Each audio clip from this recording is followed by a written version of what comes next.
دیں گے، اور رسٹاکس بھی اس میں بہت زبردست اللہ کی توفیق کے ساتھ کام کرتی ہے۔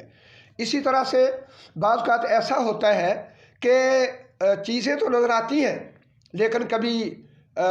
وہ دیکھنے والا جب دیکھتا ہے تو اس کی بصارت کی یہ خرابی ہوتی ہے، آنکھ کا یہ جو دیکھنے کا معاملہ ہے وہ ایسے ڈسٹرب ہوتا ہے کہ اگر کوئی سفید چیز پڑی ہوئی ہے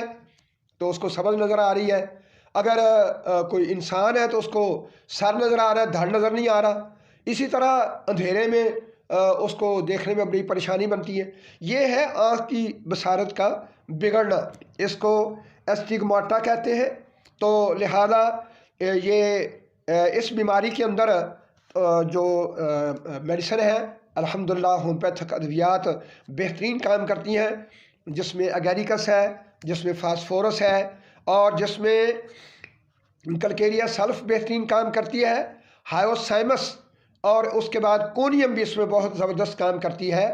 لہذا ہم ان تمام بصارت کے نقائص کے بارے میں، جو کہ آنکھ کو اللہ رب العزت نے یہ نعمت سونپی ہے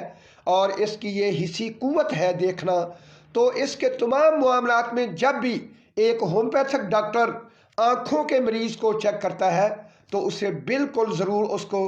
میازمیٹک میڈیسن بھی دینی چاہیے۔ اگر تو پیدائشی اس کے وراثت میں کوئی مسئلہ ہے تو میڈورینم سے یہ کیس شروع کرنا چاہیے، اگر تو اس کا میازم جو ہے وہ بلغمی ہے تو ٹیوبرکلینم سے شروع کرنا چاہیے،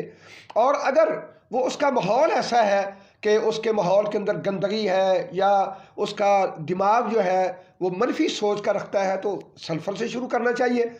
لیکن اگر علامات مریض بتاتا ہے، ہومیوپیتھک معالج کو سمجھ نہیں آتی کہ میں اس کو کون سی میڈیسن دوں،